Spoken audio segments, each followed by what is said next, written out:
এই সামনে জানুয়ারি মাসের ৩ তারিখ ৪ তারিখ ২ দিন ব্যাপী আকিস গ্রুপ ওই যে খুলনায় যে মাহফিল দিত আকিস ফাউন্ডেশন, ওইটা দেবে না, ওইটা যশোরে দেবে। যশোরে দেবে যে পুলের হাটের যে হাসপাতাল আছে ওনাদের আদ্দিন হাসপাতালের পেছনে এই বিশাল মাঠে আমারে ৩ তারিখে দিয়েছে জানুয়ারির রাত ৮টা থেকে ১১টা পর্যন্ত। আলহামদুলিল্লাহ। আর মিজানুর রহমান আজহারি ভাইকে দিয়েছে ৪ তারিখে, ওনারও ৮টা থেকে ১০টা পর্যন্ত। আকিস গ্রুপ করবে আজকে দাওয়াত, ওনারা আমারে দাওয়াতটা ছিল সে কোথায় চট্টগ্রাম বিভাগে। যত ষড়যন্ত্র হচ্ছে কোন কলকাঠিতে পা দেবেন না, কোন উস্কানিতে পা দেবেন না, কিচ্ছু হয়নি দেশের। ওরা সাইফুল ইসলাম আলিফকে হত্যা করার মাধ্যমে একটা ইস্যু তৈরি করে অস্থিতিশীল পরিবেশ বানাতে চেয়েছিল। যখন দেখেছে না এরা তো পা দেয় না, আবার আর একটা তৈরি করবে।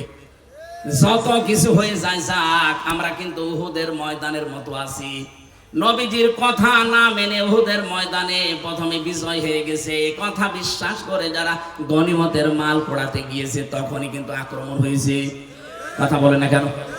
এজন্য আমরা বিজয় পেয়েছি, কিন্তু নবীর হুকুম যেটা আছে এই বিজয়কে ধরে রাখতে হলে আল্লাহর বিধানটা চালু করা লাগবে। আরো জোরে বলেন, নাইতো এই ষড়যন্ত্র থামছে না, থামবে না। আর এখন যদি আমরা কেউ ঘাট, কেউ বাজার, কেউ নৌকা, কেউ লঞ্চ, কেউ ঘাট, কেউ ব্রিজ, এগুলো যদি এখন গনিমতের মাল মনে করে আরম্ভ করতে চায়, ওরা কিন্তু বসে নেই। খালিদ বিন ওয়ালিদের মতো নেতৃত্ব দিয়ে আমাদেরকে আবার লাশ বানিয়ে ফেলবে। আলহামদুলিল্লাহি রাব্বিল মাশরিকাইন ওয়া রাব্বিল মাগরিবাইন আল্লাযী খালাকা কুল্লা শাইইন যাওজাইন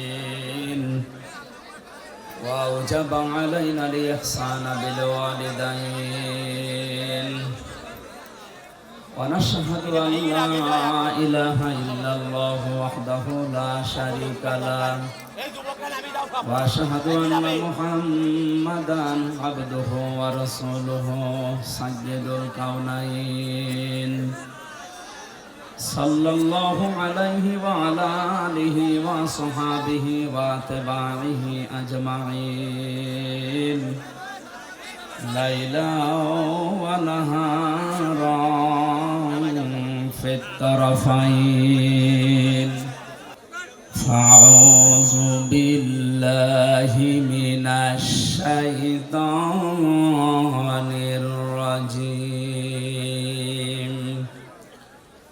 بسم الله الرحمن الرحيم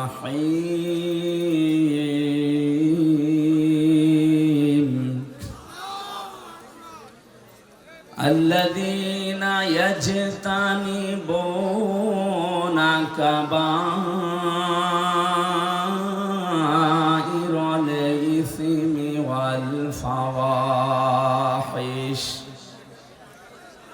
والفواحش إلا اللمم وقال تعالى في آية أخرى ولقد ضرب الله مثلا قرية كانت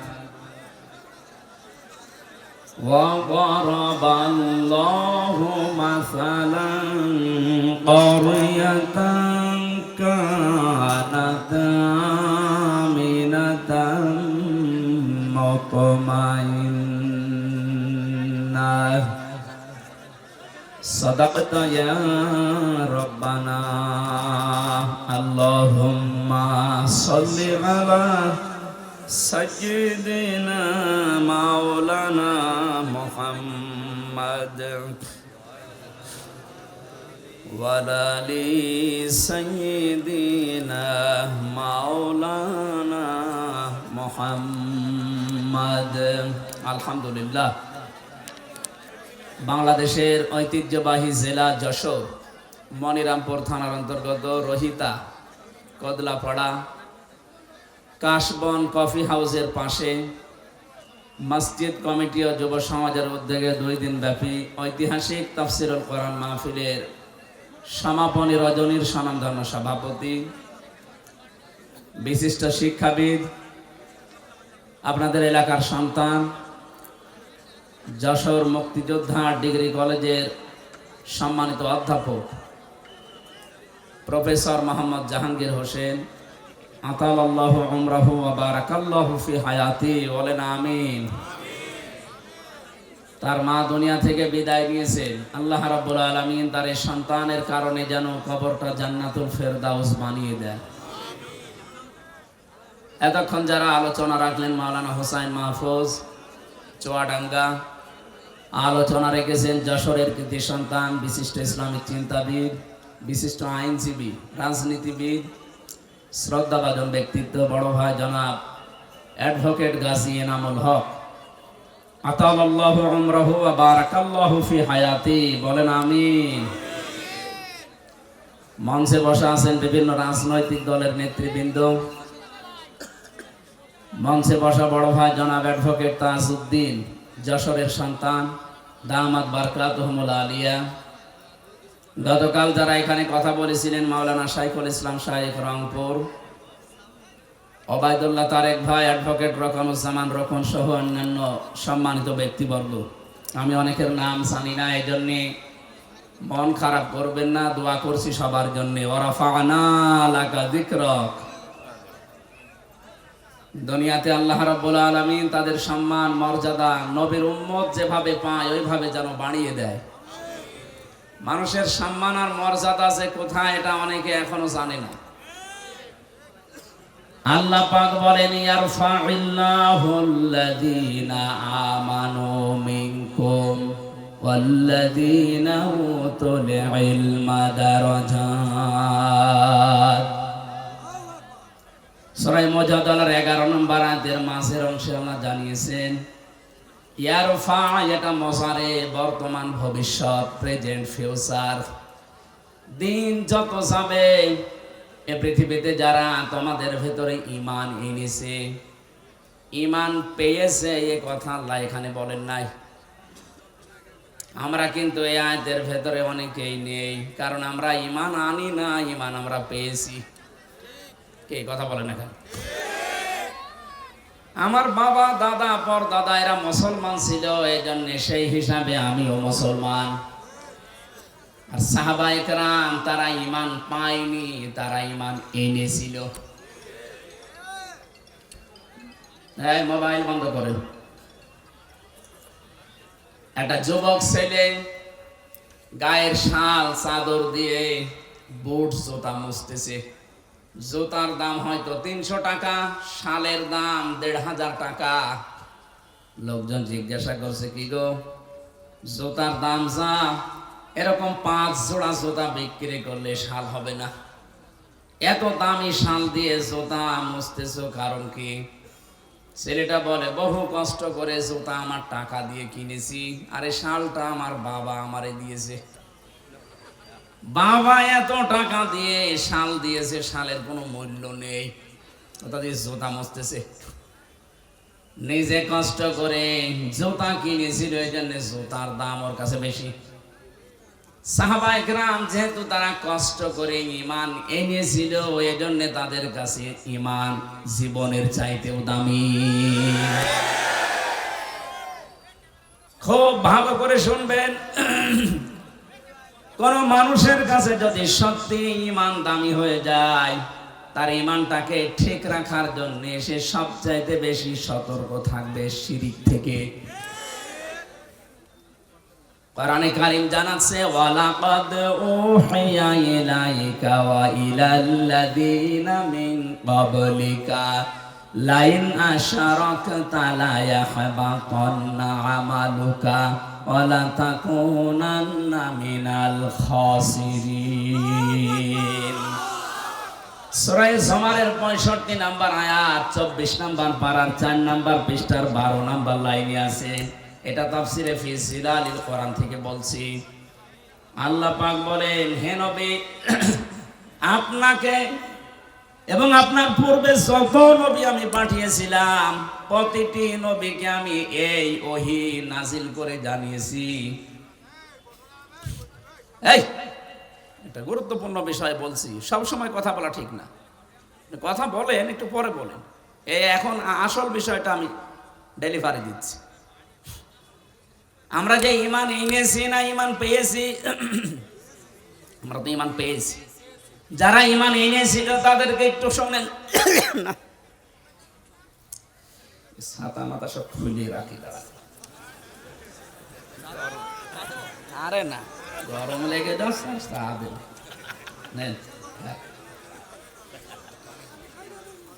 মানে জালেমের ছেলে থেকে শরীর তো আর কিছু নেই, ভেতরে একেবারে মাল মশলা কিছুই নেই। পোশাক আশাক তো খোলা যাচ্ছে না, খুললে মনে হবে চেঙ্গিস খান।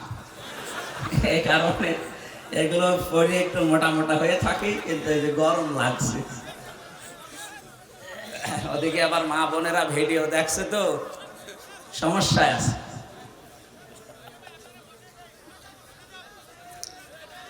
আমার ভাইরা, ওয়ালাকাদ উহিয়া ইলাইকা, অবশ্যই আমি ওহী নাযিল করেছি হে নবী আপনার প্রতি, ওয়া ইলাল্লাযিনা মিন ক্বাবলিকা, এবং আপনার পূর্বে যত নবী রাসূল এই দুনিয়াতে পাঠিয়েছি প্রত্যেকের প্রতি এই ওহী ছিল। লাইন আশরাকতা লা ইয়াহবাতান্না আমালুকা, যদি আপনি শিরিক করেন। এ কথা বলছে কে? কাকে বলছে? রাসূলুল্লাহকে। বলেন বলেন, এ কথা রোজন টের পাচ্ছেন, আমাকে বলেন নাই। আল্লাহ পাক বলেন, হে নবী, লাইন আশরাকতা, আপনি যদি শিরিক করেন। নবীজি শিরিক করতে পারে এরকম কোন ধারণা আমাদের আছে? এ ধারণাও আমরা করি না, অথচ আল্লাহ নবীজির মাধ্যমে আমাদেরকে শিক্ষা দিতে চান। লাইন আশরাকতা, যদি শিরিক করেন আপনি, লা ইয়াহবাতান্না আমালুকা, লামে তাকিদ নুনে সাকিলা, আল্লাহ গ্যারান্টি দিয়ে জানিয়েছেন, হ্যাঁ নবী আপনার আমল আমি কিন্তু রাখবো না, নষ্ট করে দেব। এতটুকু আল্লাহ শেষ করেননি, ওয়ালা তাকুনান্না মিনাল খাসিরিন, এইটাও নামে তাকিদ নুনে সাকিলা। আল্লাহ যদি গ্যারান্টি দেয় এটা আলতো ফালতো না, এর ভেতরে অনেক ওজন আছে আল্লাহর কথায়। আল্লাহ বলেন শুধু আপনার আমল আমি নষ্ট করে দেব তা না, আমি আল্লাহ গ্যারান্টি দিয়ে বলছি আপনি ক্ষতিগ্রস্ত হয়ে যাবেন। যেটা থাকলে ঈমানও থাকে না, তার নাম শিরিক। তার নাম কি? এই শিরিক থেকে যদি আপনি না বাঁচতে পারেন, যদিও নবীজিকে আল্লাহ উদ্দেশ্য করেছেন কা দিয়ে, কিন্তু এটা কিয়ামত পর্যন্ত যারা আমরা আসব সবার জন্য প্রযোজ্য। যাই করেন তাই করেন, শিরিক করবেন না। শিরিক করলে আপনার পেছনের আমল একটাও আল্লাহ রাখবে না, আর আপনি মাস্ট বি ক্ষতিগ্রস্ত হয়ে যাবেন। আমার এই চর্মচক দিয়ে কোরআনে কারীম যতটুকু পড়েছি, বুঝেছি, অনুধাবন করেছি, আমি বাংলাদেশের সাথে মিলিয়ে দেখলাম এদেশে প্রকাশ্য অপ্রকাশ্য মিলে প্রায় ৪৪টার উপরে শিরিক চলছে। আমি এক কথায় জবাব দিচ্ছি, সবগুলো বলতে গেলে আমার আয়াতে যাওয়া হবে না, এজন্য আমি মেন কথাটা বলছি। আল্লাহ যেটা পারে ওইটা অন্য কেউ পারে, এই বিশ্বাস করার নাম শিরিক। এই কথা বলেন না। এবার আসেন তো বাংলাদেশের সাথে মিলাই। এদেশে বহু মানুষ এমন আছে আল্লাহ যেটা পারে এটা অন্য কেউ পারে বিশ্বাস করে, করে না? আন্নাল কুওয়াতা লিল্লাহি জামিআ, সূরা বাকারার আয়াত 2 নাম্বার পারার 4 নাম্বার পৃষ্ঠার 3 নাম্বার লাইনে আছে, মাঝের অংশে আছে আন্নাল কুওয়াতা লিল্লাহি জামিআ, সব ক্ষমতার উৎস কে? আর জোরে। অন্য দলে যারা আছেন, অন্য মতে যারা আছেন, আমি আপনাকে চিনি না, নামও জানি না, তারপরও বাঁচার জন্য বলছি, বাংলাদেশে বহু দলের লোক আছে এখনো বিশ্বাস করে ক্ষমতার উৎস জনগণ। এটা এই আয়াত অনুযায়ী শিরিক। শিরিক যারা করবে তারা মুশরিক। এই কথা বলছেন না? মুশরিক যারা তাদের জন্য জাহান্নাম ওয়াজিব, জান্নাত হারাম। এটা তো আমি বানালাম। ইন্নাহু মাইয়ুশরিক বিল্লাহি ফাকাদ হারামাল্লাহু আলাইহিল জান্নাহ ওয়া মাআওয়াহুন নার ওয়া মা লিয-যালিমিনা মিন আনসার। সূরা মায়েদার ভেতরে আল্লাহ জানিয়েছেন, কেউ যদি সত্যি আল্লাহর সাথে শিরিক করে, এই শিরিক কাকে বলে এক কথা বলি নাই কি? আল্লাহ যেটা পারে ওইটা অন্য কেউ পারে, বিশ্বাস করার নাম। আরো জোরে বলে, বিশ্বাস করার নাম শিরিক। যারা করে তারা, আরো জোরে বলেন, মুশরিক মারা গেলে বিনা হিসাবে বিনা বিচারে যাবে জাহান্নামে। জান্নাত হারাম, জাহান্নাম ওয়াজিব। আল্লাহ যদি এতটুকু শেষ করে দিতেন, আয়াত আমি পড়তাম না, পরেরটা আরো কঠিন। অমালিয-যালিমিনা মিন আনসার। কারণ শিরিক যারা করে এরা যেহেতু আল্লাহর সাথে জুলুম করে, ইন্নাশ শিরকা লাযুলমুন আযীম, সবচাইতে বড় জুলুম আল্লাহর সাথে শিরিক করা। এই জুলুম যারা করবে তারা মরণের পর থেকে আল্লাহর সাহায্য থেকে বঞ্চিত। কেউ সাহায্য করলেও আল্লাহ কবুল করবেন না। যেহেতু আমাদের দেশে ৯৬% মুসলমান, এই দেশের জন্য শুধু এইটা না, এটা রেকর্ড হচ্ছে। আমার এই আলোচনাগুলো বাংলাদেশের চাইতে বেশি চলে ভারতের, কলকাতার, আসামে। আমি এই দুই রাজ্যে যত জায়গায় গেছি দেখি চার দোকানে বসে বসে শুনতেছে। এই জন্য ওদেরকেও সতর্ক করছি, কারণ ওরা আমার আল্লাহর বান্দা। ওরা বুঝে হোক না বুঝে হোক শিরিক করে জাহান্নামে যাবে। খুব সাবধান। বাংলাদেশে অনেক মানুষ এমন আছে, আমি দেখতে পাচ্ছি, এই কথা এখন বিশ্বাস করেন যে ক্ষমতার উৎস জনগণ। এক্ষুনি বিশ্বাস পাল্টাতে হবে। কি কথা বলেন না কেন? আপনি যদি কিছু নিয়ে যেতে না পারেন, এরা 10টা 10:30 পর্যন্ত জেগে আছেন কোন কারণে? আপনি কি রূপ দেখাতে এসেছেন যে আমার মতো চেহারার কারণে? এই যে দেখে যান, আপনার চাইতে বহু সুন্দরী মানুষ এখনো পর্যন্ত কবরে পড়ে আছে। এরা চেহারা দেখার জন্য আমার আপনার কেউ আসে না, এসেছে কিছু নেওয়ার জন্য। আরে বিশাল আয়োজনে লক্ষ লক্ষ টাকা খরচ, 5টা মানুষ যদি শিরিক থেকে বাঁচতেই না পারে, ছাতা দিয়ে লাভ কি? কথা বলে না কেন? আমি সহ যাদের এই বিশ্বাস এখনো আছে যে না ক্ষমতায় জনগণ দিতে পারে, এটা এখন পাল্টাতে হবে। এইটাই বাংলাদেশ জামাতি ইসলামী মানত না, এই জন্য তাদের নিবন্ধন পর্যন্ত বাতিল করে দিয়েছিল জালিমরা। তারা বলেছিল না ক্ষমতার উৎস আল্লাহ। কুলিল্লাহুম্মা মালিকাল মুলকি তুতিল মুলকা মান তাশা। ক্ষমতার মালিক কে? আল্লাহ। জোরে বলেন। আমি একটা মাত্র টাচ দিলাম, এরকম 44টা আমার এই ছোট নজরে দেখতে পাচ্ছি এই বাংলাদেশে। সুতরাং যাদের এই বিশ্বাসে আছেন, আপনি নামাজ পড়তে পারেন, রোজা রাখতে পারেন, মুসলমান দাবি করতে পারেন, কিন্তু আপনি মুশরিক। প্রশ্ন আসতে পারে, নামাজ পড়ে আবার মুশরিক হয়? রোজা রেখে হজ করে কাবা শরীফ ঘুরে আসলাম, তারপরও আমি মুশরিক? আরে ভাই, আপনি শুধু কাবা ঘর ঘুরে এসেছেন, আর আবু জেহেল ছিল কাবার সভাপতি। কাবা ঘরের সভাপতি ছিল। ও কি মুশরিক? ও কি? আপনি যদি বলেন ও কি আমার মতো আল্লাহ একজন আসে বিশ্বাস করতো মানে? কোরআনে কারীম জানিয়েছে, ওয়ালা ইনসালতাহুম মান খালাকাস সামাওয়াতি ওয়াল আরদা লা ইয়াকুলুনাল্লাহ।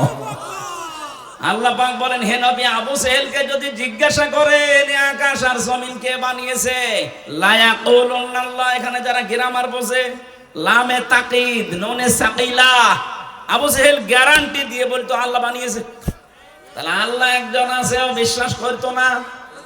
বলেন বলেন। তা আমি ওই বিশ্বাস করি, ও ওই বিশ্বাস করে। ও বিশ্বাস করার পরেও যদি মুশরিক হয়, আর আমি ওই বিশ্বাস করে ইমানদার থাকি, কোন কায়দায়?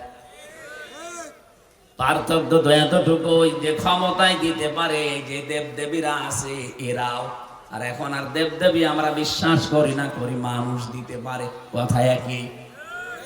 শয়তান এটা উল্টিয়ে দিয়েছে আমাদের সামনে, কারণ শয়তান ভালো করে জানে ৯৬% মুসলমান এই বাংলাদেশে, এদের কাছে যদি একটা মূর্তি খাড়া করে দিয়ে বলি এটা পূজা করো, জীবনও করবে না।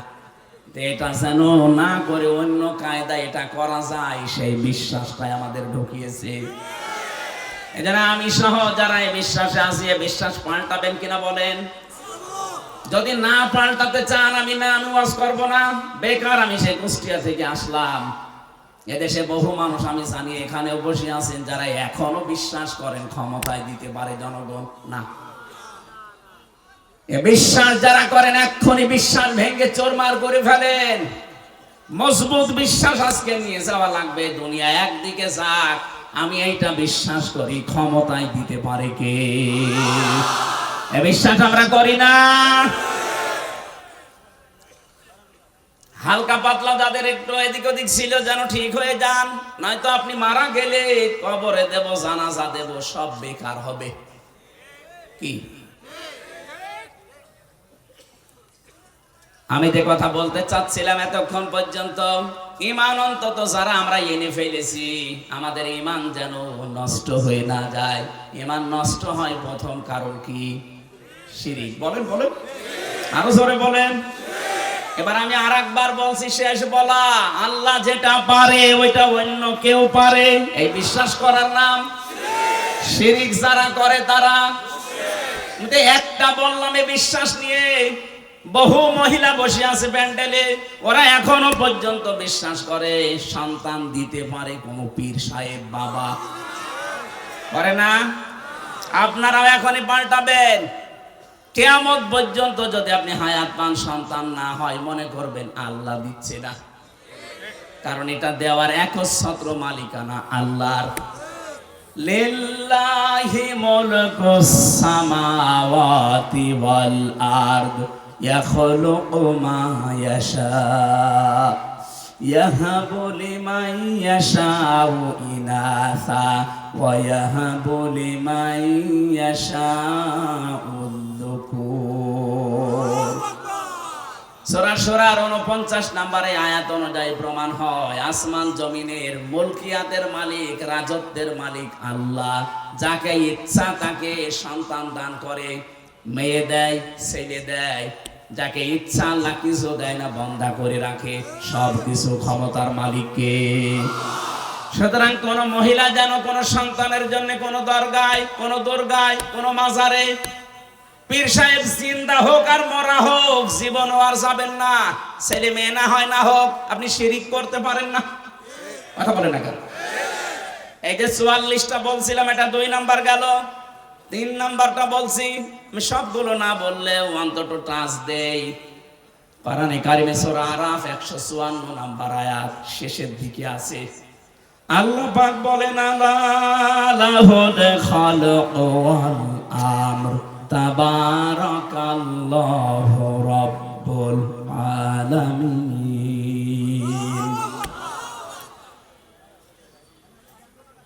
আসমান জমিন বানিয়েছে যিনি, হুকুম চলবে তার, সৃষ্টি যার, আইন তার, এ নিয়ম কার? বলেন বলেন। যেহেতু আমরা বিশ্বাস করি এই পৃথিবী বানিয়েছেন আল্লাহ, তাহলে এই বিশ্বাসও করা লাগবে এখানে আইন চলবে। যারা আল্লাহর আইন বাদ দিয়ে আল্লাহকে সৃষ্টিকর্তা মানেন, কিন্তু তার আইন বাদ দিয়ে মানুষের তৈরি করা আইন কানুন প্রতিষ্ঠার জন্য চেষ্টা করেন, আপনি মুশরিক। এই কথা বলেন না কেন? এদেশে এখন আপনি মেলান তো এই ৩ নাম্বারটা নিয়ে, এদেশে আমার মনে হয় এখন ভরি ভরি লোক পাবেন। ওকে জিজ্ঞাসা করবেন সৃষ্টিকর্তাকে, আল্লাহর নাম বলবে, কিন্তু আইন যে চলবে ওই আল্লাহর, এটা বলতে গেলে তখন বলে হুজুর এটা রাজনীতি, এটা দুনিয়ার কাজ। আপনি নির্ভেজাল টাটকা মুশরিক। কারণ সৃষ্টি যার, আইন চলবে তার, এইটাই ফাইনাল। কথা বলেন না কেন? যারা আল্লাহর আইনের বিপরীতে নতুন কোন আইন বানাতে চায়, কোরআনে কারীম সূরা আলে ইমরান ১৫৪ নাম্বার আয়াত, এটা মাঝের অংশে আছে, ইয়াকুলুনা হাল্লানা মিনাল আমরি মিন শাইইন قل إن الأمر كله لله। এ নবী ওরা যদি জিজ্ঞাসা করে যে আইন তৈরি করার ক্ষমতা পাওয়ার কোন অধিকার আমাদের আছে, আপনি ডাইরেক্ট ফতোয়া দেন না। আইন তৈরি করতে পারে শুধুমাত্র কে? আরো জোরে। এটাকে আমি বানালাম, এটা বললাম কেন? বাংলাদেশে এখন সংশোধন চলছে, সংস্কার চলছে, বিশেষ করে আমাদের সংবিধান। কথা বোঝে? এই ঝড়ে যদি কিছু করে নিতে না পারেন, আবার 50 বছর পিছিয়ে যাবেন। এমনিতেই তো 53 বছর আমরা পিছিয়ে আছি। কথা বলেন ঠিক কিনা? মানুষ নামে কলঙ্ক কিছু মানুষ নিজেরা আইন বানিয়ে আমাদের উপরে সংবিধান আকারে চালিয়ে দিয়েছিল। আল্লাহ পাক 1500 বছর আগে মানব জাতির জন্য একটা সংবিধান দিয়েছেন। সূরা ফুরকান, ফুরকান মানে সংবিধান। ফুরকান মানে কি? এখানে 54টা 74টা আয়াত আছে, 73টা ধারা আছে। আল্লাহ পাক বলেন মুসলমান দেশের আমি আল্লাহর গোলাম যারা দাবি করবে তাদের এই 73টা ধারা দিয়ে যদি সংবিধান বানানো হয়, ওই জায়গাটা আমি আল্লাহ মিনি জান্নাত বানিয়ে দেব। এই 73 বছরে 53 বছরে 73টা ধারা আমরা আজও পাইনি। সত্যি যদি পেতাম, আল্লাহর কসম, আল্লাহর গ্যারান্টি মিথ্যা হতো না। কথা বলেন না কেন? এই গ্যারান্টি কে পর্যন্ত থাকবেন আমরা দেখতে চাই। যেহেতু এখন সংস্কার আরম্ভ হয়ে গেছে, সংশোধন চলছে, বাংলাদেশে 96% মুসলমান। এই দেশে আমরা সংবিধান হিসাবে আল্লাহর কোরআনকে দেখতে চাই, আর কিছু চাই না। কারা রাজি আছেন দেখি? লিল্লাহি তাকবীর।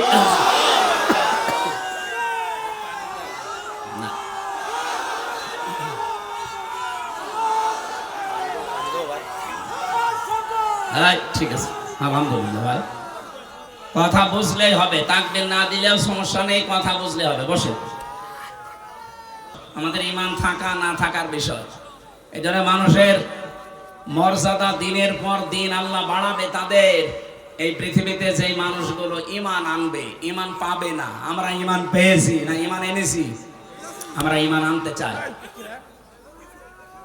এই এটার হাত ধরে বসিয়ে দিন। মাথার 2টা 3টা তার কেটে দিয়েছে। মানুষের তো একটা কাটে, আর ওর তো 4-5টা শেষ। আমার ভাইরা, 2 নম্বরে ওয়াল্লাযীনা উতুল ইলমা দারাজাত। তোমাদের ভেতরে যারা ইলম পাবে, দারাজাত দিয়েছেন বহু বছর। দিন যত যাবে তত তাদের মর্যাদা আল্লাহ বাড়াতেই থাকবে। না এটা ডিস্টার্ব করবে দেখছি। ওরা 2 কোলে 2 হাত ধরে রাখেন। আপনারা কথা বুঝতেছেন কিনা বলেন? না না বুঝলে আমি মোনাজাত করে দেব। বুঝতেছেন? কোন জায়গায় যে আমাদের সম্মান আমরা আজ পর্যন্ত এইটাই জানি না। মনে করি জোর করলে সম্মান পাওয়া যায়, জোর করলে যে আরো ঘৃণিত হওয়া লাগে। প্রমাণ দেখলেন না? 3 জন স্বৈর শাসকের নাম এই কয়েকদিনে আমরা দেখতে পেলাম। বাশার আল আসাদ, এরপরে এই যে আফগানিস্তানের কি যেন নাম ছিল, আশরাফ ঘানি, আর আমাদের এটার নাম তো আমি মুখে নিয়ে আসতে চাই না, ও সাথে আমার দরকার নেই। যারা জোর করে টিকে থাকতে চেয়েছিল সম্মান পাওয়ার জন্য, দেখেন আল্লাহ কি ঘৃণিত করে দিয়েছে। এখনো অনেকে ধান্দায় আছেন যে না বুবু ঘুরবে। বুবু ঘুরবে মানে? তাহলে আফগানিস্তান থেকে যে পালিয়ে গেল ও তো ঘুরতো, ও ঘুরেছে। এই যে কাজকে না কাজকে মনে হয় পালিয়েছে, এইটা তো আর ঘুরতেছে না। সুতরাং উনি গেছে তো গেছে, ও ঘোরার আর কোনো পদ্ধতি নেই। পৃথিবীতে আমরা যাদেরকেই পালাতে দেখি, এই যে লক্ষণ সেন 805 বছর আগে পালিয়েছে, আজও ঘুরে আসেনি। হয়তো পুড়িয়ে ফেলেছে, নাই কুকুর শিকালের খাবার হয়েছে। এই জন্য যারা পালিয়ে যায় ওদের ভেতরে সৎ সাহস নেই, এই জন্যই পালায়। ওরা যে ঘুরে আসবে কোন মুখে আসবে?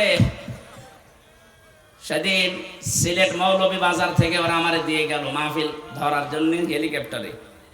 এই পাশে যে হুক থাকে, পাইলটকে বলছিলাম যে ভাই এই যে হালকা হুক দেওয়া, এ আবার পড়ে যাবো না তো? বসো ওখানে হাত দিয়ে দিন। হাত দিলে যদি খুলে যায় তাহলে আপনি কিন্তু পড়ে যাবেন। তখন আমরা ব্রাহ্মণবাড়িয়া পার হচ্ছি, মনে মনে ভাবছিলাম আল্লাহ, 2 বোন পালিয়ে গেল, একটু খুলে যেতে পারবো না। যদি একটু খুলে যেত, কার সামনে যে পড়তো, পিটিয়ে মেরে ফেলতো জনগণ। কথা বলেন না কেন? ওই সময় মনে মনে ভাবছিল আল্লাহ, আমারটা তো না খোলে, অন্তত ওরা 2 বোনের যদি একটু খুলে যেত। এই জন্য জোর করে সম্মান পাওয়া যায় না। সম্মান আল্লাহ রেখেছেন ইমানের ভেতরে, শিরিক মুক্ত ইমান, শিরিক মুক্ত আর বেদাত মুক্ত আমল। 2 নম্বরে যাদের এলেম আছে। এখন প্রশ্ন আসতে পারে, অনেক জ্ঞানী মানুষ, এলেমওয়ালা মানুষ ছিল, কিন্তু তাদের তো এখন মানুষ সম্মান দিচ্ছে না। এই বাংলাদেশের রুহুল আমিন বলে যে ছিল খতিব, এখন তার সম্মান আছে? ফরিদউদ্দিন মাসুদ এলেম ছিল, কিন্তু এলেমের উপরে আমল ছিল না, এজন্য আল্লাহ ঘৃণিত বানিয়ে দিয়েছে। জোর করে ইমামতি করার জন্য আবার গিয়েছিল, জনগণ জুতা দিয়ে পিটিয়েছে। পরের দিন আবার স্ট্যাটাস দিয়েছে যে জুতা আমাকে মেরেছে কিন্তু আমার গায়ে লাগেনি। ওরে শয়তান! আমার মনে হয় শয়তানও হাসে যে আমি আর কি শয়তান, এটা আলেম নাম নিয়ে এত বড় জালেম। পৃথিবীর 6 জন মানুষের তালিকা আপনারা জানেন, যাদের নাম আপনি সার্চ দেন, গণহত্যার তালিকায় যাদের নাম আছে তার ভেতরে যারা পালিয়েছে ওনাদের 1 নম্বরে নাম আছে, একজনের নাম আছে, একজনের। ওখানে হিটলারের নাম পাবেন, চেঙ্গিস খানের নাম পাবেন, যার কাছে পালিয়ে গেছে ওনার নামও আছে, যে গেছে তার নাম আছে, আর বাকি 2 জনের নাম আমি বলবো না। এখন যদিও সমস্যা নেই, তারপর এটা আন্তর্জাতিক বিষয় পড়ে। যাদের নাম বললাম এদের নামে একেবারে আদা জল খেয়ে গালি দিলেও অসুবিধা নেই। এখানে গণহত্যার তালিকায় যাদের নাম, এই মানুষগুলোর বিচার যদি না হয়, পৃথিবীতে আরো অনেককে আমাদের হারানো লাগবে। এজন্য আমরা চাই খুব তাড়াতাড়ি গণহত্যার অন্তত বিচার হোক। 2732 জন মানুষ হত্যার সাথে এরা জড়িত। এই কথা বলেন না কেন? 2780 জন মানুষকে পঙ্গু করার পেছনে এরা দায়ী। কারো আজ হাত নেই, কারো পা নেই, চোখ নেই, অন্ডকোষ উড়ে গেছে। এরকম বহু মানুষ তাদের পরিবারের আজ বোঝা হয়ে আছে। বোঝা গেল, যারা দিয়ে গেল ওরা কিন্তু না দিলেও পারতো। পালিয়ে যখন যাবে তখন আপনি এই কাজ করে গেলেন কেন? কথা বলেন না কেন?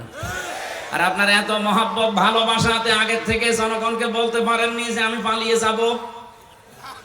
এখন ওই মানুষগুলো উল্টা আজকে 2 দিন দেখতে পাচ্ছি চট্টগ্রামের এই ফেনী চট্টগ্রামের মাঝে যে চিকন রাস্তা, ওরা খুব দুর্বিসন্ধি লাগিয়েছে। ডক্টর ইউনূস বলেছিল 7 সিস্টার ধ্বংস করে দেওয়া হবে, বিচ্ছিন্ন হয়ে যাবে। ওই দিন থেকে শুরু করে এই 2 দিন বেশি ওরা বলছে চট্টগ্রাম আমরা নিয়ে নেব। চট্টগ্রাম নিয়ে নেবেন কি? আমরা কি যৌতুক দিতে চেয়েছি আপনাকে? পালিয়ে যাওয়ার মেয়ের কিসের যৌতুক? মেয়ে তো পালিয়েই গেছে, ওরা তো আমরা মেনেই নেব না, বিয়েই মানি না। কথা বলে না কেন? চুরি করে বিয়ে করে আসে থাকেন, অসুবিধা নেই। পাশে তো একটা শালি পেয়েছেন ফ্রি। আমরা চাই অন্তত বউ আর শালি 2 জন মিলে যদি আপনি একটু পকেট মকেট মারে, তারপরেও তো আমরা একটু ঋণ মুক্ত হতাম। বহু ঋণ হয়ে গেছে। এখন 1,20,000 টাকা এক একটা মানুষের মাথার উপরে ঋণ। ঋণটা দিয়ে গেলেন আপনি, না দিলেও পারতেন। এই জন্য আমরা চাচ্ছি জামাই হলে মানি না, কারণ আমাদের তো জামাই হওয়ার জন্য মুসলমান হওয়া শর্ত। আর ওনার তো ফুল হাতা না হাফ হাতা? ফুল হাতা, মুসলমানই দেয়নি। যে ময়কার দয়হস্যি এই লোকটা মুসলমানই দেওয়া আছে? মুসলমানই না দিলে কি ফুল হাতা না হাফ হাতা? ফুল হাতা। আমি জেলে যাওয়ার পরে যে কারারক্ষে জেলার ছিল, ও লোক যখনই ঢুকতো দেবদুলাল ও যে ফুল হাতা আসতেছে, তার মানে আমি বুঝলাম যে লোকটার মনে হয় কাঁটা নেই। তো ওনারই যেহেতু আত্মীয় স্বজন বংশধর, ওই নামে তো মিলে যাচ্ছে দেবদুলাল, নাম শুনে বোঝা যাচ্ছে না কি হবে। ওনারও যেহেতু ফুল হাতা, আর ফুল হাতা যারা একটু কৃপণ হয়, জামাই যাই হোক মানি না, তারপরও মেনে নেওয়া লাগছে। মেয়ে যখন পালিয়ে গেছে, তো এত কৃপণ হলে তো সম্ভব না, দুইজন মিলে দুই পকেট মারবে, নিতে যা হয় হবে। টাকা দরকার আমাদের, কথা বলেন না কেন?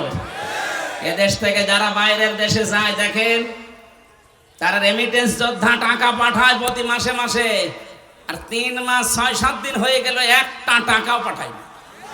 কি করছেন আপনারা? না, 7 সিস্টার কিন্তু থাকবে না যদি চট্টগ্রাম নিয়ে বেশি আমতা সামতা করে। এই জন্য চোখ বন্ধ করে থাকবে। এদেশের 1 ইঞ্চি মাটিও ছাড় দেওয়া হবে না ইনশাআল্লাহ। এটা আমাদের মায়ের মতো খাঁটি। এই কথা বলেন না কেন? পৃথিবীতে সবচাইতে বেশি জীবনের ভয় মুশরিকদের। ওয়ালা তাজিদান্নাহুম আহরাসান নাসি আলা হায়াতি ওয়া মিনাল্লাযিনা আশরাকু ইয়াওয়াদ্দু আহাদুহুম লাউ ইউআম্মারু আলফা সানা। আল্লাহ পাক বলেন, হে নবী, জীবনের উপরে সবচাইতে বেশি আহরাস, বেশি ভালোবাসা, মহব্বত, আসক্তি দেখতে পাবেন এই দুনিয়াতে মুশরিকদের।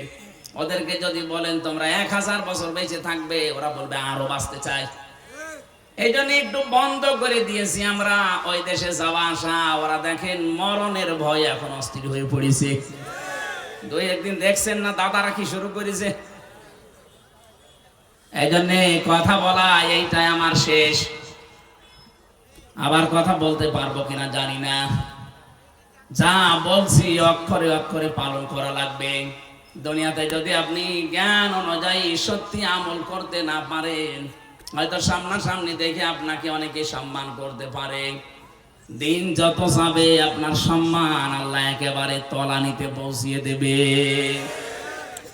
আল্লামা দেলাওয়ার হোসাইন সাইদি রহমতুল্লাহ আলাইহি শহীদ, এই লোকটা দুনিয়া থেকে বিদায় নিয়েছে ঠিক, দিন যত যাচ্ছে তার জন্য দোয়া বাড়তেছে। কথা বলেন না কেন? আর জালেম সেই কয়টা বিদায় নিলে কয়দিনে, ওরাও তো ছিল ক্ষমতায়। ওরা দিন যত যাচ্ছে মানুষের ঘৃণা তত বেশি হচ্ছে তাদের প্রতি।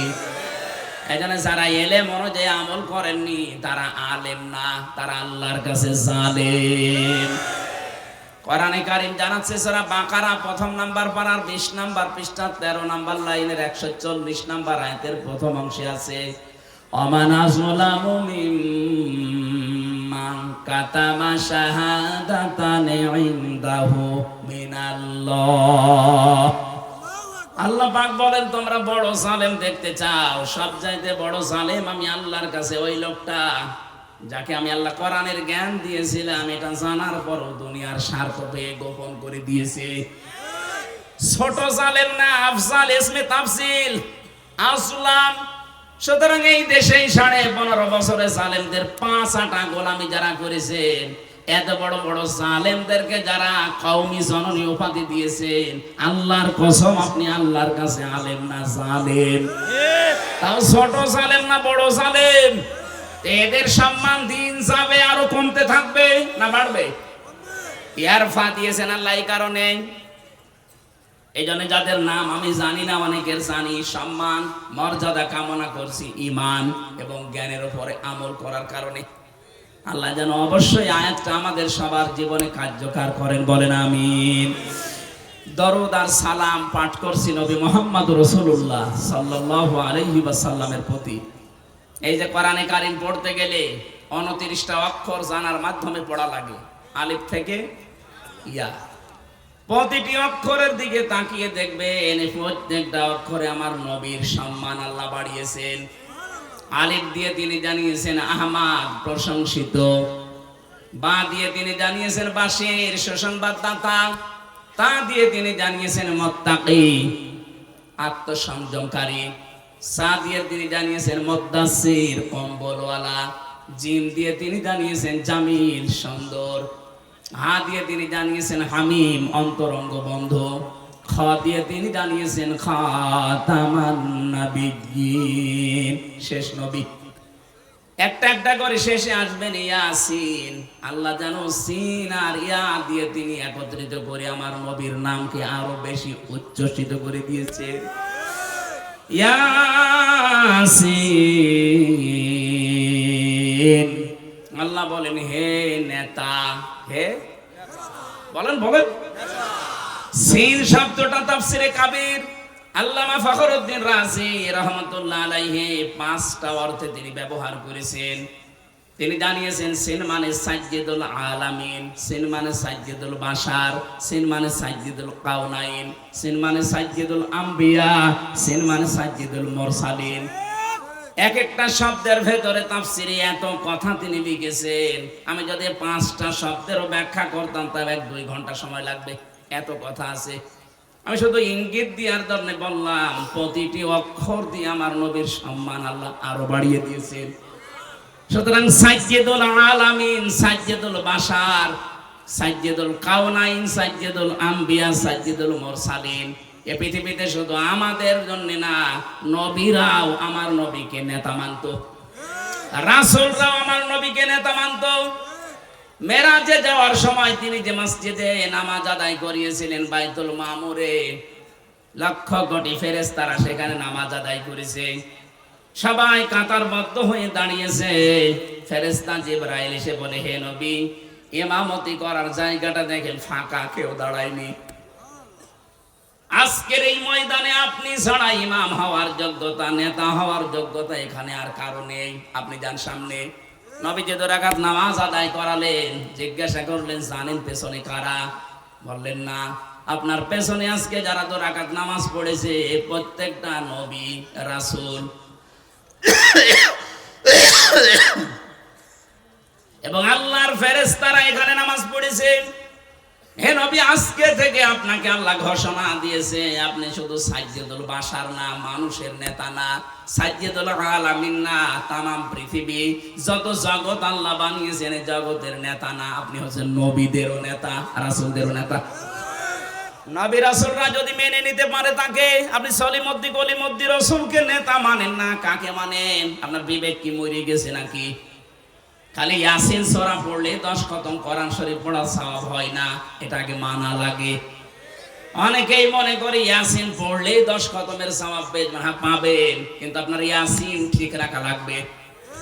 আল্লাহর ঘোষণা দেওয়া নেতা পৃথিবীতে একজন, ইয়াসিন। হে নেতা, আপনি সেই নেতাকেই মানেন না, মানেন আপনি নেতার বিরুদ্ধে যারা, তাদেরকে। এই কথা বলেন না কেন? আশা করছি আপনি বুঝে ফেলেছেন।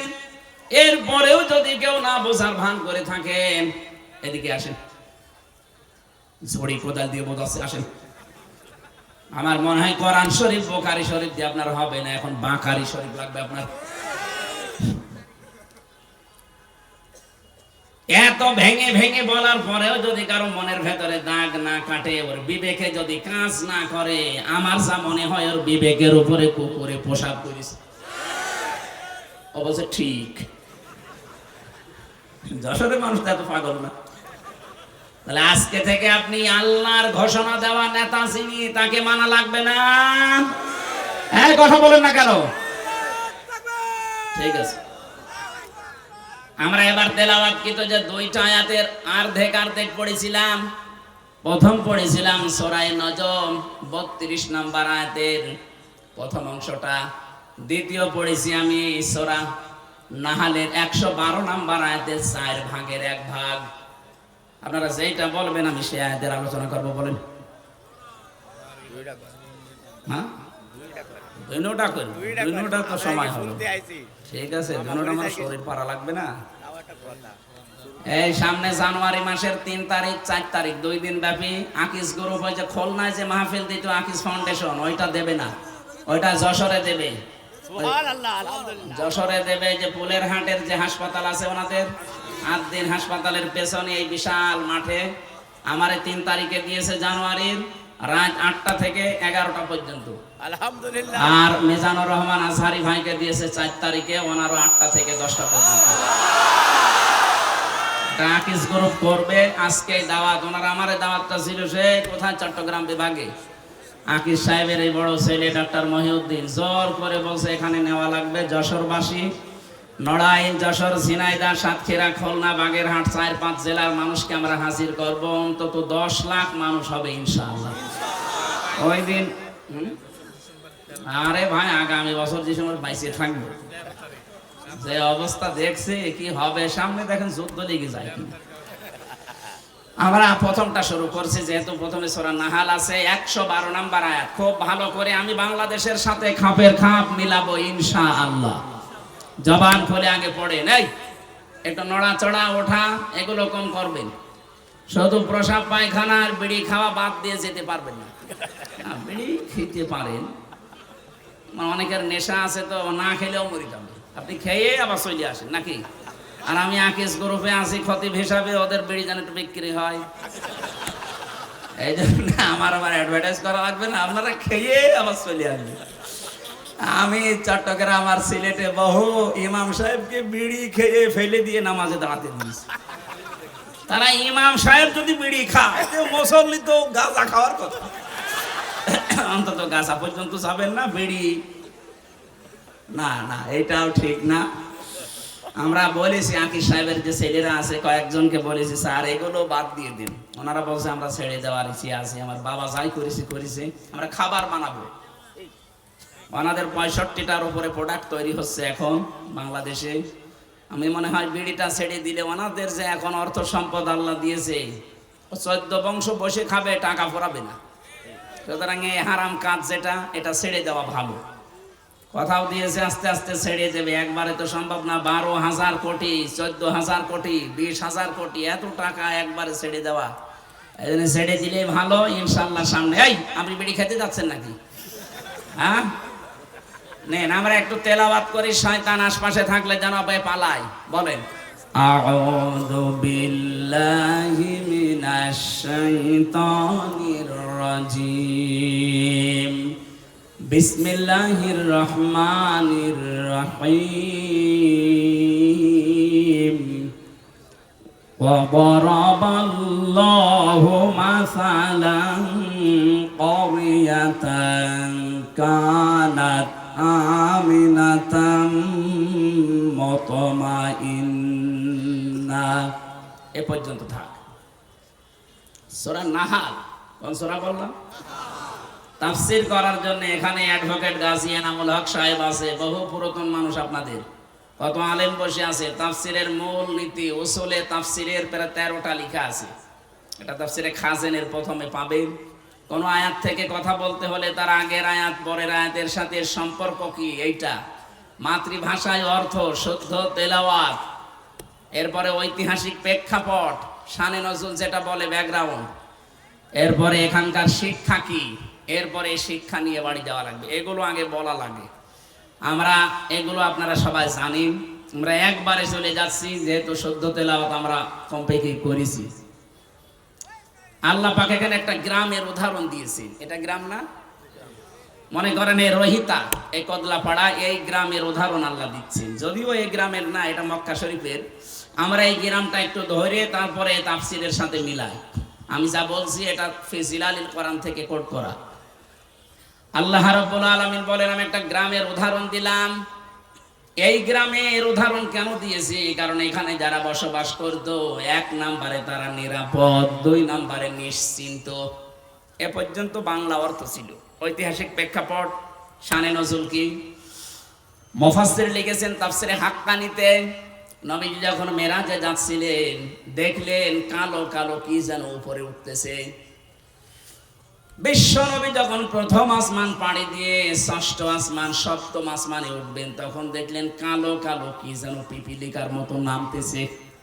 জিজ্ঞাসা করলেন, ইয়া আখি জিবরাইল, হে ভাই জিবরাইল, আমার সফর সঙ্গে আপনি, এই যে কালো কালো কি ওঠে, আরে পিপিলিকার মতো কি এগুলো নামে? ভালো করে শুনবেন, ফেরেশতা জিবরাইল ওই দিন বলেছিল, হে রাসূল, দুনিয়াতে যে যেই ধরনের গোনাগুলো করে এগুলো সব আকাশে উঠতেছে, আর এই গোনাগুলো আল্লাহ আবার গজব করে যে পিপিলিকার মতো নামাচ্ছে। পৃথিবীতে আমরা যে যেই ধরনের গোনা করব, এটা কিন্তু আবার রিটার্ন আসবে। কথা বুঝতেছেন? তাহলে আজকে এমন শিক্ষা নিয়ে যাব যেন অন্তত এগুলো আর না ওঠে, এটা বন্ধ হয়ে যায়। এটা যদি নিচ থেকে বন্ধ হয়ে যায়, উপর থেকে আসাও বন্ধ হয়ে যাবে। কথা বলে না কেন? আল্লাহ ইচ্ছা করে কিচ্ছু নামাতে চান না।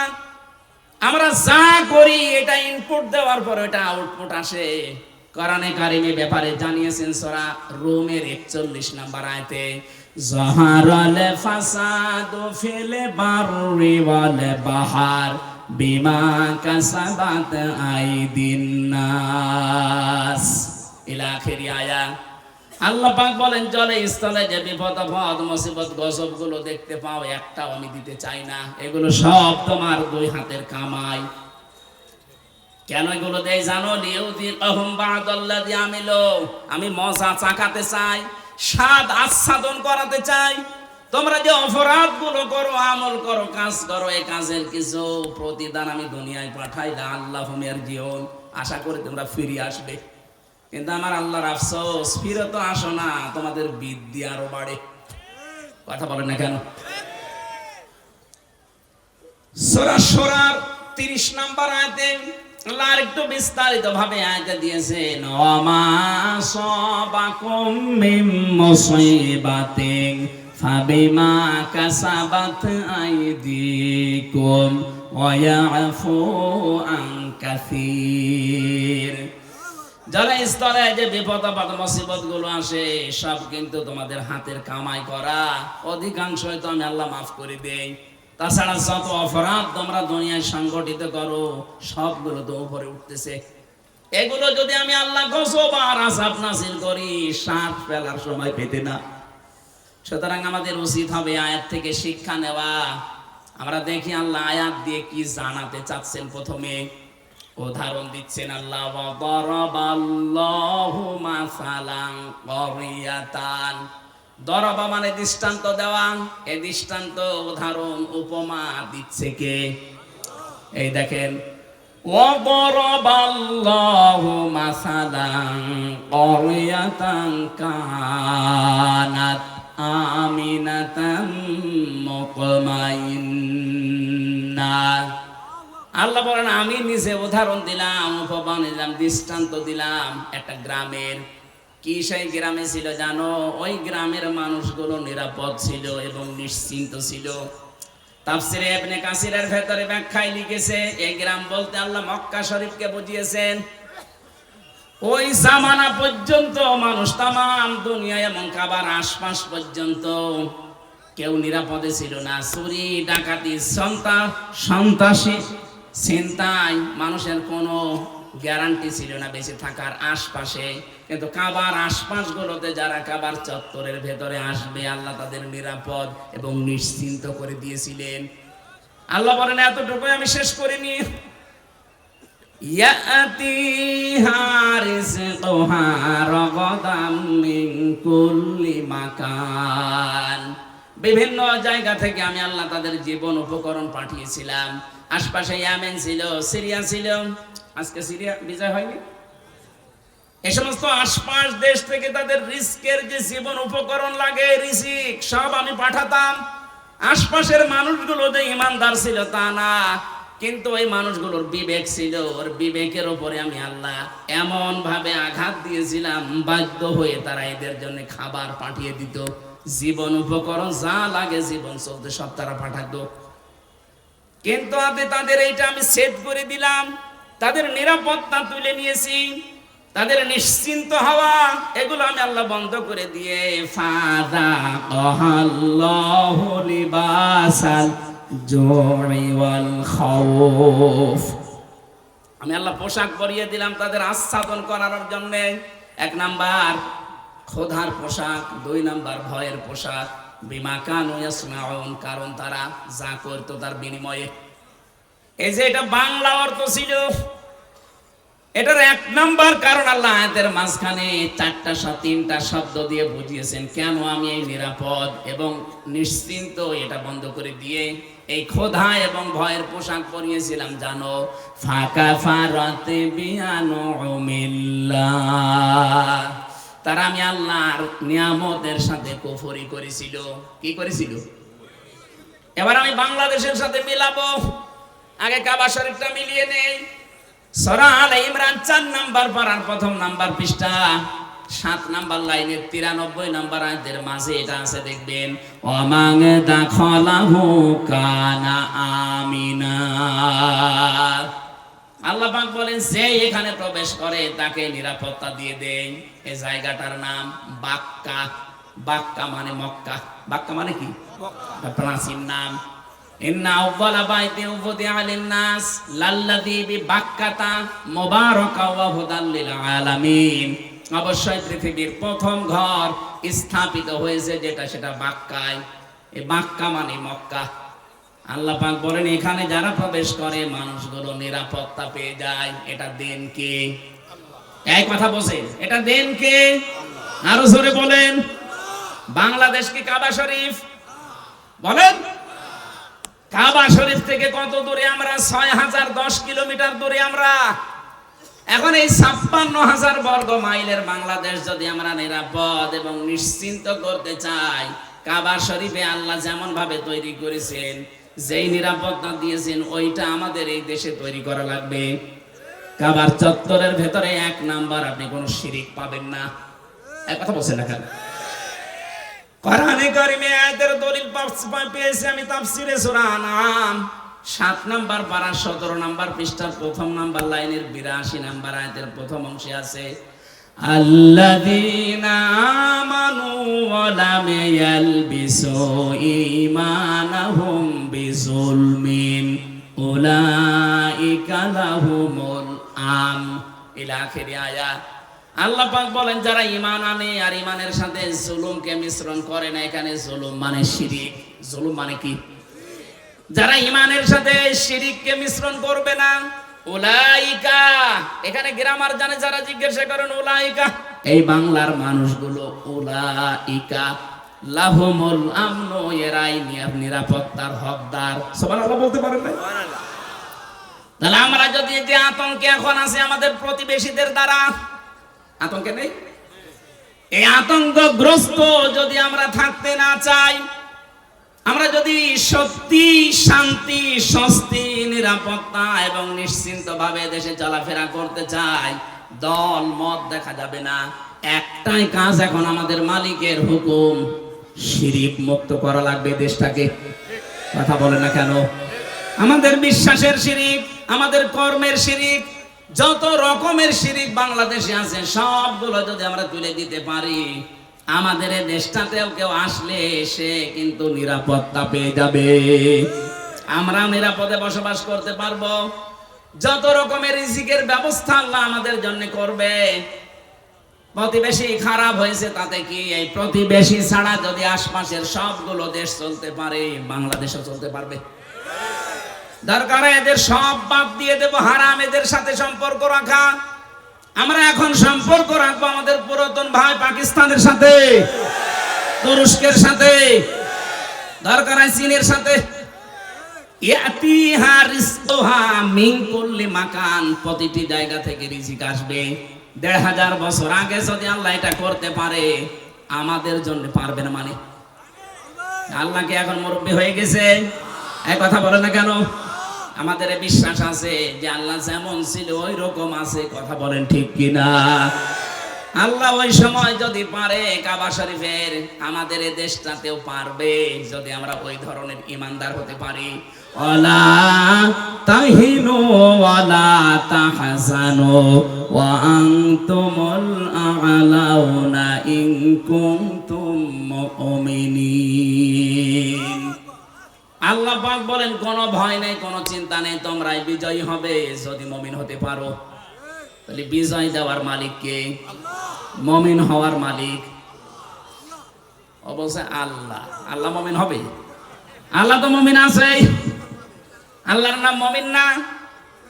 এক কথা বলে না কেন? আল্লাহর যে ৫,০০০ নাম আছে, আমরা ৯৯টা বেশি জানি, তার ভেতরে মুমিন আছে না নেই? তাহলে মুমিন তো আল্লাহ আছে। আল্লাহর মুমিন হওয়া দরকার নেই, মুমিন হওয়া লাগবে কাদের? বিজয় দেবে কে? কোনো চিন্তা নেই, কোনো দুঃখ নেই। কারণ যারা আমরা এই কথা বলে ফেলেছি, ইন্না সলাতি ওয়া নুসুকি ওয়া মাহইয়ায়া ওয়া মামাতি লিল্লাহি রাব্বিল আলামিন। এই কথা যারা সত্যি আমরা মন দিয়ে, প্রাণ দিয়ে, মুখ দিয়ে বলে ফেলেছি, আমি নামাজ আল্লাহর জন্যে, আমার বেঁচে থাকা আল্লাহর জন্যে, আমার কোরবানি আল্লাহর জন্য, আমার মরে যাওয়া আল্লাহর জন্যে। এই মানুষগুলোর তো বিন্দু মাত্র চিন্তা টেনশন আসার কথা না। কথা বলেন ঠিক কিনা? এই মানুষের সংখ্যা আগস্টের 5 তারিখের আগ পর্যন্ত আমরা একটা জরিপ পেয়েছিলাম। এই যে বিশ্বাস যে আমার নামাজ, আমার কোরবানি, আমার বেঁচে থাকা, আমার মরে যাওয়া, মাত্র 100 জনের 15 জন এ বিশ্বাস করত। কিন্তু এই 3 মাস 10 দিনের ব্যবধানে আমার আল্লাহ এমন একটা নিয়ামত আমাদের দিয়েছেন, এখন 100 জনের 58 জন মানুষ চাইছে যে এই আয়াতটা আমাদের দেশে কায়েম হোক। 15 জন থেকে 3 মাসে যদি 58 জন হয়ে যায়, কিছুদিন যেতে দেন, এদেশের 100 জনের 100 জন মানুষ চাইবে এই দুনিয়ায় আল্লাহর বিধান কায়েম হোক। ওইটাই সফলতা। যত ষড়যন্ত্র হচ্ছে, কোনো কল কাটিতে পা দেবেন না, কোনো উস্কানিতে পা দেবেন না, কিচ্ছু হয়নি দেশের। ওরা সাইফুল ইসলাম আলিফকে হত্যা করার মাধ্যমে একটা ইস্যু তৈরি করে অস্থিতিশীল পরিবেশ বানাতে চেয়েছিল। যখন দেখেছে না এরা তো পা দেয় না, আবার আর একটা তৈরি করবে। যত কিছু হয়ে যায় যাক, আমরা কিন্তু উহুদের ময়দানের মতো আছি। নবীজির কথা না মেনে উহুদের ময়দানে প্রথমে বিজয় হয়ে গেছে, কথা বিশ্বাস করে যারা গনিমতের মাল পোড়াতে গিয়েছে তখনই কিন্তু আক্রমণ হয়েছে। কথা বলে না কেন? এজন্য আমরা বিজয় পেয়েছি, কিন্তু নবীর হুকুম যেটা আছে এই বিজয়কে ধরে রাখতে হলে আল্লাহর বিধানটা চালু করা লাগবে। আরো জোরে বলেন, নাইতো এই ষড়যন্ত্র থামছে না, থামবে না। আর এখনই যদি আমরা কেউ ঘাট, কেউ বাজার, কেউ নৌকা, কেউ লঞ্চ, কেউ ঘাট, কেউ ব্রিজ, এগুলো যদি এখন গনিমতের মাল মনে করে আরম্ভ করতে চায়, ওরা কিন্তু বসে নেই। খালিদ বিন ওয়ালিদের মতো নেতৃত্ব দিয়ে আমাদেরকে আবার লাশ বানিয়ে ফেলবে। আর একবার যদি এবার পিছিয়ে যান, এদেশে কিন্তু 50 বছর আর ইসলাম আসবে না। সময় সুযোগ আল্লাহ একটু তৈরি করে দিয়েছে। কোন জাতি যদি নিজেদেরকে পরিবর্তনের জন্য চেষ্টা না চালায়, আল্লাহর অত দায় পড়ে না যে আল্লাহ জোর করে আপনাকে পরিবর্তন করে দেবে। ইন্নাল্লাহা লা ইউগাইয়িরু মা বিকাওমিন হাত্তা ইউগাইয়িরু মা বিআনফুসিহিম। অবশ্যই আল্লাহ কোন জাতির ভাগ্য পরিবর্তন করেন না যতক্ষণ তারা নিজেদের ভাগ্য নিজেরা পরিবর্তন করার চেষ্টা না করে। বাংলার মুসলমানেরা, এটা কিন্তু রেকর্ড হচ্ছে, কালকে সারা দেশে যাবে। আমার সামনে শুধু এই 50,000 মানুষ না, এখন 18 কোটি মানুষ নিয়ে কথা বলছি। সাবধান, আমরা নিজেদেরকে পরিবর্তনের সময় আল্লাহ হাতে তুলে দিয়েছে। এইটাও যদি এবার আপনি মিস করেন, ভুল করেন, বিশ্বাস করেন 53 বছর না 153 বছর পেছিয়ে যাওয়া লাগবে। রিস্কে নিয়ে কোনো চিন্তা নেই। ওরা যদি ভয় দেখায় যে রিসিভ বন্ধ করে দেব, আমাদের আমদানি রপ্তানি যাক, ওর পাশে মায়ানমার আছে, ওর পাশে মালদ্বীপ আছে, ভুটান আছে, পাকিস্তান আছে, চীন আছে, আফগানিস্তান আছে, একটার সাথে ওদের সম্পর্ক ভালো না। ওরা যদি ভারত ছাড়া চলতে পারে, বাংলাদেশ চলবে, কোনো অসুবিধা হবে না। কথা বলেন ঠিক কিনা? আমরা আপনার মতো মুশরিক না, আমাদের ভেতরে আর কিছু না থাক, ঈমান আছে। আরো জোরে আহ্বান জানাবো, যারা দায়িত্বে আছে খুব দ্রুত তাড়াতাড়ি ব্যবসা বাণিজ্য যা আছে সব কাট করে দেন। এগুলো সব পাকিস্তানের সাথে, তুরস্কের সাথে, চীনের সাথে আরম্ভ করেন, এমনিতে ভয়ে ওরা মরে যাবে। কারণ আমি তো ওই 17, 18, 19, 20, 4 বছর ওখানে প্রায় 1.5 মাস 2 মাস করে থাকতাম, ওদের আচরণ দেখেছি। কোরআনের ওই আয়াতের সাথে সূরা বাকারার 100 ভাগ ওদের মিল আছে। ওরা সব চাইতে বেশি ভয় পায় মরণকে। এই কথা বলে না কেন? ওরা সব চাইতে বেশি ভয় পায় মরণকে। কথা কার? আরো জোরে। আর আমরা সব চাইতে বেশি ভালোবাসি মরণকে, কারণ আমরা জানি মরণের বিছানায় আছাড় খেয়ে পড়লে আমাদের একটা অবস্থান আছে। কি? সূরা নাহালে সূরার 32 নম্বর আয়াতে আছে, আল্লাযীনা তাতাওয়াফাহুমুল মালাইকাতু তাইয়্যিবিনা ইয়াকুলুনা সালামুন আলাইকুম উদখুলুল জান্নাতা বিমা কুনতুম তা'মালুন। যে মানুষগুলো এই পৃথিবীর ময়দানে মরণের বিছানায় আছাড় খেয়ে পড়বে, ফেরেশতারা দলে দলে আসতে থাকবে তার কাছে। তাইয়্যিবিন শব্দের শাব্দিক অর্থ শুধু পবিত্রতা না, এটা শুধু পোশাকের পবিত্রতা না, শুধু দেহের পবিত্রতা না, চিন্তা চেতনার পবিত্রতা, আমাদের বিশ্বাসের পবিত্রতা। যেহেতু ওদের বিশ্বাসে শিরিক আর আমাদের বিশ্বাসে ঈমান, এই কথা বলে না কেন? সুতরাং আমাদের যে পবিত্রতা আছে বিশ্বাসে, এই বিশ্বাস নিয়ে যখন আপনি পড়বেন মরণের বিছানায়, ফেরেশতারা এসে বলবে সালাম, শান্তি, উদখুলুল জান্নাহ, প্রবেশ করো ওই জান্নাতে। আর ওরা মরণের সঙ্গে সঙ্গে দেখতে পাবে ও মাআওয়াহুন নার, আগুন। কি এটা নিয়ে এত ভয় পাই আমরা যারা ইমানদার, যারা পবিত্র ইমানদার, এই মানুষগুলো মরণের সঙ্গে সঙ্গে আমরা দেখতে পাবো জান্নাত। ফেরেশতারা এসে বলবে প্রবেশ করো, উদখুলুল জান্নাতা বিমা কুনতুম তা'মালুন। দুনিয়ায় যা কাজ করেছো তার পুরস্কার হিসাবে আল্লাহ তোমাদেরকে এই বাগান দেখাচ্ছে। জোরে বলেন আমিন। আসল জীবনের সফলতা তো এটাই। আপনি 41 সাল পর্যন্ত ক্ষমতায় থেকে কি করতেন যদি জাহান্নামে যাওয়া লাগে? কথা বলেন না কেন? আমরা 41 সাল না, 41 সেকেন্ড বাঁচতে চাই, কিন্তু আমরা চাই আমাদেরকে আল্লাহ জান্নাতি বলে ঘোষণা দিক। ফামান যুহযিহা আনিন নার ওয়া উদখিলাল জান্নাতা ফাকাদ ফাজ। আল্লাহ পাক বলেন দুনিয়ার জীবন আসল জীবন না, ওই লোকটাই তো সফল যাকে আমি আল্লাহ জাহান্নাম থেকে মুক্ত করে জান্নাতি বলে ঘোষণা দিয়ে দিয়েছি।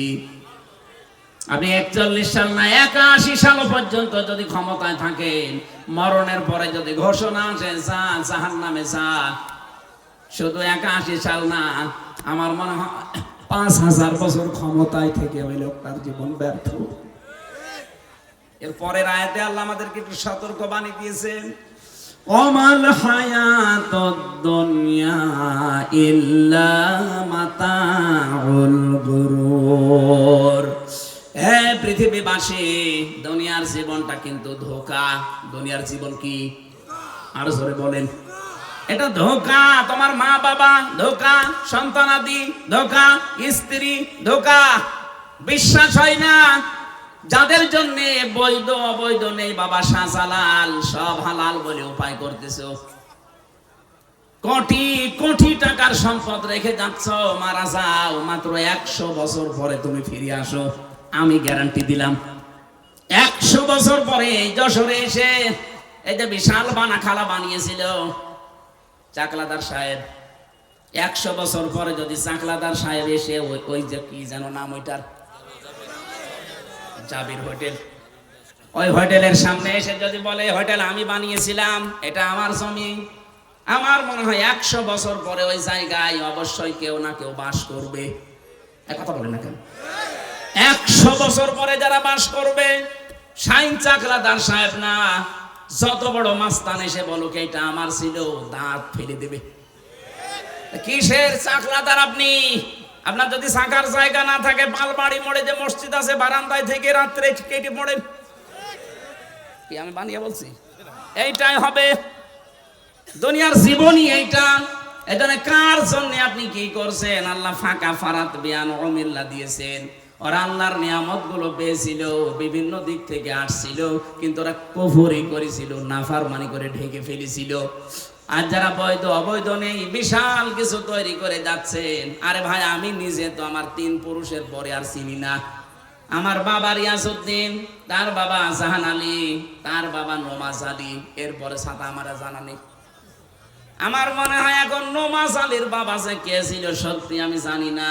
উনি যদি এখন এসে বলে হামজা এই বাড়ি, এই হালসা কুষ্টিয়া, এটা আমার বাড়ি, এই যে 2 তলা বাড়ি এটা আমি বানিয়েছিলাম, দাঁত মুখ খুলে ফেলাবো।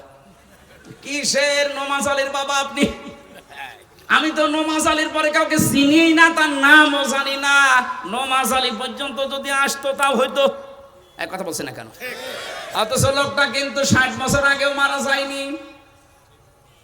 60 বছর আগেও সেই লোকটা মারা যায়নি, অথচ তারে আমি চিনি না। আর আমার মেয়ে তো তার জীবনে চিনার কথাই না। আমার মেয়ে সর্বোচ্চ আমির হামজা, রিয়াজউদ্দিন, জাহান আলী পর্যন্ত চিনি। এরপরে পরে জিজ্ঞাসা করবেন কে, এটাকে ফেরেশতা। ও যশোরবাসী, কথাগুলো আমি নিজের জন্য বলছি। আজকে থেকে কোনো হারাম কাজে যাওয়া যাবে না। যারা দায়িত্বে ছিলেন এই 15 বছর আপনার জন্য সূরা ইব্রাহিম, আলাম তারা ইলাল্লাযীনা বাদদালু নি'মাতাল্লাহি কুফরা ওয়া আহাল্লু কওমাহুম দারাল বাওয়ার জাহান্নামা ইয়াসলাউনাহা ওয়া বিসাল করার। আল্লাহ বলেন নিয়ামত, হে নবী আপনি একটু দেখেন না কেন ওরা নিয়ামত পাওয়ার পরে ঢেকে ফেলেছিল, কুফরি করে বদলিয়ে দিয়েছিল আমার নিয়ামতকে। এবং 2 নাম্বার ওয়াহাল্লু কওমাহুম দারাল বাওয়ার, ওরা জাতিকে জাহান্নামের দিকে পরিচালিত করেছিল। এই 15.5 বছর মূর্তির মাধ্যমে আল্লাহর অবাধ্যতা বিভিন্ন জায়গায় চালু করে পুরা জাতিকে ওরা কিন্তু জাহান্নামের দিকে পরিচালিত করেছিল। কথা বলে না কেন? সব চাইতে এখানে যে আনুমিল্লাহ আল্লাহর নিয়ামত, আমি তাফসিরে ইবনে কাসিরে পেয়েছি সব চাইতে বড় নিয়ামতের কথা আল্লাহ দিয়েছেন রাসূলুল্লাহর নাম। তাদের কাছে সব চাইতে বড় নিয়ামত ছিল আমার রাসূল। কিন্তু এই মানুষগুলো আমার রাসূলকে পাওয়ার পর তার যে কর্মসূচিগুলো, এটা সূরা আলে ইমরানের 164 নাম্বার আয়াতের প্রথম অংশে পাবেন, লাকাদ মান্নাল্লাহু আলাল মুমিনিন ইলা আখির আয়াত। আমি আল্লাহ যত দয়া তোমাদের উপরে করলাম, সবচেয়ে বড় দয়া এইটা যে মুমিনদের উপরে আমি একজন রাসূল পাঠিয়েছি। এই রাসূলকে তারা পাওয়ার পরে মানে তো না, আনুগত্য করে না, আর দেশ থেকে তাড়িয়ে দিয়েছিল। প্রশ্ন আসতে পারে সে তো 1000 বছর আগের কথা, এখন কি? হ্যাঁ এখনো আছে। এখন রাসূল নেই, কিন্তু রাসূলের নায়েব আছে। এই কথা বলে না কেন? বিশ্ব নবীর স্থলাভিষিক্ত নায়েবে রাসূল, উত্তরাধিকারী আলেম যারা, তারা 15.5 বছর আপনি কি করেছেন আলেমদের সাথে বলেন তো? এটা একটা নিয়ামত ছিল রাসূলের উত্তরাধিকারী, অথচ তাদের মাথায় দড়ি দিয়ে ডান্ডা বেড়ি পড়িয়ে আপনি কোটে তুলতেন, জেলখানার ভেতরেও যদি রাখতেন, এমন কঠিন অবস্থায় রেখেছিলেন। অন্যান্য সাধারণ মানুষের মতো না, আলেমদের প্রতি সবচাইতে বেশি রাগ আপনার। আল্লাহ পাক বলেন এই যে নবীর ওয়ারিস যারা, নবীর উত্তরাধিকারী যারা, এদের সাথে যখন খারাপ আচরণ করে ফেলেছে, ফাযাকাল্লাহু লিবাসাল জু, আমি আল্লাহ তখন তাদেরকে ক্ষুধা দুর্ভিক্ষের পোশাক পরিয়ে দিয়েছি 7 চাকাতে। বারবার বলতো না শেষের দিকে আসে যে দুর্ভিক্ষ আসবে? এই কথা বলেন না কেন? পোশাক আল্লাহ নিজে পরিয়েছিলেন। রিস্কের মালিক যেহেতু তিনি, এজন্য 18 কোটি মানুষের এখনো খাবারের অভাব নেই। আল্লাহ যদি দায়িত্বটা ছেড়ে দিতেন, আমাদের দেশের জায়গা অনুযায়ী মানুষ আমরা যা মরে একেবারে গরু ছাগলের মতো পড়ে থাকতাম। আল্লাহ এখনো পর্যন্ত পোশাকটা পরাননি, তার কারণ আছে। কারণ যে নিয়ামত গোপন করা, নিয়ামত অস্বীকার করার যে কার্যক্রম চলছিল, আগস্টের 5 তারিখে আমার আল্লাহ হঠাৎ করে কর্তন করে ছেদ করে ঠান্ডা করে দিয়েছেন। নাই তো যদি ওইভাবে জুলুম অত্যাচার নির্যাতন চলতে থাকতো, আল্লাহর কসম করে বলছি আল্লাহ আমাদের পোশাক পরিয়ে দিতেন ক্ষুধার আর ভয়ের। ভয়ের পোশাকটা এখনো কাটে নাই। এ পোশাক কাটতে পারে, একটাই পদ্ধতি আছে, বিশ্ব নবীর 4 দফা কর্মসূচি মেনে নেওয়া লাগবে। কামা আরসালনা ফীকুম রাসূলাম মিনকুম ইয়াতলু আলাইকুম আয়াতিনা ওয়া ইউযাক্কিকুম ওয়া ইউআল্লিমুকুমুল কিতাবা ওয়াল হিকমা ওয়া ইউআল্লিমুকুম মা লাম তাকুনু তা'লামুন। বলেন আল্লাহু আকবার। 4টা কর্মসূচি এখন থেকে আমাদের হাতে নেওয়া লাগবে। 1 নম্বরে কোরআন তেলাওয়াত করে করে মানুষদেরকে বোঝাতে হবে, কারণ নবী নেই, এই দায়িত্ব এখন উম্মতি মুহাম্মদীর। কথা বলেন না কেন? যেই দলে এই কর্মসূচি আছে যে কোরআন তেলাওয়াত করে মানুষকে বোঝায়, কোরআনে কারীম শিক্ষা দেয়, কোরআন দিয়ে পবিত্র করার জন্য ব্যক্তি, পরিবার, সমাজ, রাষ্ট্রকে চেষ্টা চালায়, কোরআনে কারিমের শিক্ষা ব্যবস্থাকে শিক্ষায় নিয়ে যাওয়ার জন্য যারা চেষ্টা করে, হিকমতের সহিত যারা কাজ করে, হিকমত মানে সুন্নাত, সুন্নাত অনুযায়ী এই কাজগুলো যারা আঞ্জাম দেয়, অবশ্যই আপনাকে এই কর্মসূচিগুলো দুনিয়ায় বাস্তবায়ন করা লাগবে রাসূলের পদ্ধতিতে। যে করছে আপনি সেখানে যাবেন। আপনাকে আমি বিএনপি, আপনাকে আমি জামাত ইসলামী, আপনাকে আমি চরমনাই করতে বলছি না। এই 4টা কর্মসূচি যাদের কাছে পাবেন তাদের সাথে জোটবদ্ধ হয়ে, তাদের পেছনে থেকে সংঘবদ্ধ হয়ে আল্লাহর নবীর 4 দফা কর্মসূচি জমিনে বাস্তবায়নের জন্য চেষ্টা করবেন। এভাবে চেষ্টা করতে করতে যখন শেষ পর্যায়ে যাবেন, জীবনের শেষ দিন আছাড় খেয়ে যখন মরণের বিছানায় পড়বেন, আল্লাহ পাক ফেরেশতা পাঠিয়ে আপনাকে যে জান্নাত দেবে ওটা দেখিয়ে দেবে। বলেন আমিন। মা বোন যারা এসেছেন আপনাদের জন্য ছোট্ট ওয়াজ আমারে, আপনার আদর্শ কিন্তু এই বলিউডের নায়িকারা না, বাংলাদেশের নায়িকারা না, আপনার আদর্শ হওয়া লাগবে হযরতে ফাতিমাতুজ জোহরা। কথা বলেন না কেন? হযরতে খাদিজাতুল কুবরা।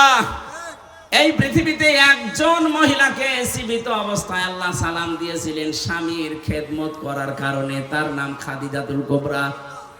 আজ অধিকাংশ মেয়েরা স্বামীর সম্মান, স্বামীর মর্যাদা বোঝে না। আপনি কি জানেন স্বামী কি? খালি বিছানায় থাকলে স্বামী না, এর যে মর্যাদা কত বেশি আল্লাহ দিয়েছে আপনার তুলনায়। নবীজি বলেন, মেয়েরা যদি আল্লাহ বাদে সেজদা দেওয়া জায়েজ থাকতো, মেয়েদের বলতাম স্বামীর পায়ে সেজদা করো। অথচ সেই স্বামীর হুকুম আপনি মানেন না, খোঁটা দেন, স্বামীর নাফরমানি করেন, কুফরি করেন। এমনকি অনেক মহিলা আছে স্বামীকে ধরে মারে। এক কথা বলছেন না? বর হাতে মার খাওয়া মানুষ দেশে আছে না নেই? সত্যি করে বলবেন, কোরআনের মাহফিলে কারা খেয়েছেন হাত তোলেন তো। আপনি খাবেন, আপনি তো তার কাটা। বিয়ে তো করে তো তার সব কেটে গিয়েছে। আগে তো 500টা কাটা ছিল, এখন সবই কেটে গিয়েছে। না সম্মানিত মা বলেন, আমি হাসির খোরাকি দেয়নি। হাজারো মোবাইল আসে, হুজুর একটু একটু বলতে পারেন না, আমারে ধরে ধরে মারে। আপনি মানুষ। আশা করছে খুব সতর্ক থাকবেন এ ব্যাপারে। স্বামীর সম্মান অনেক বেশি, অনেক বেশি, মানে আল্লাহর আরশ পর্যন্ত। এই পৃথিবীতে একজন মানুষকে আল্লাহ রাসূলের পরে স্থান দিয়েছে, অথচ হাজারো মহিলা এই স্বামীকে কষ্ট দেওয়ার কারণে জাহান্নামে যাবে। নবী নিজে দেখেছেন। কারণ স্বামীর কুফরি করা, স্বামীর নাফরমানি করা, তাদের মনে কষ্ট দেওয়া। আল্লাহ যেন আপনাদের এলাকায় যে মেয়েগুলো আছে তাদেরকে বাঁচিয়ে দেন। বলেন আমিন। নবীজি তিরমিজি শরীফে জানিয়েছেন, ইদা নাসারা ইলাইহা সাররাতুহু, স্বামী যখন বাইরে থেকে আসবে স্বামীকে আপনি আনন্দ দেবেন, অভ্যর্থনা জানাবেন, শুভেচ্ছা, স্বাগতম এগুলো জানিয়ে তাকে খুশি করবেন। 2 নম্বরে ওয়াইদা গাবানহা হাফিজাতুহু, স্বামী যখন বাইরে যাবে মাস্ট বি স্বামীর ইজ্জত, আবরু, স্বামীর সন্তান আর সম্পদ হেফাজত করে রাখবেন। ওয়াতুইনু আলা দীনি যাওজাতিহা, স্বামী যদি দিনের কাজ করে, মানবতার কাজ করে, মানুষের উপকারের কাজ করে, দিন কায়েমের কাজ করে, তাকে ছাড় দেবেন, সুযোগ দেবেন, তাকে উৎসাহ দেবেন, ছেড়ে দেবেন। আপনি সাহায্য করা দূরের কথা, আরো বাধা দেন।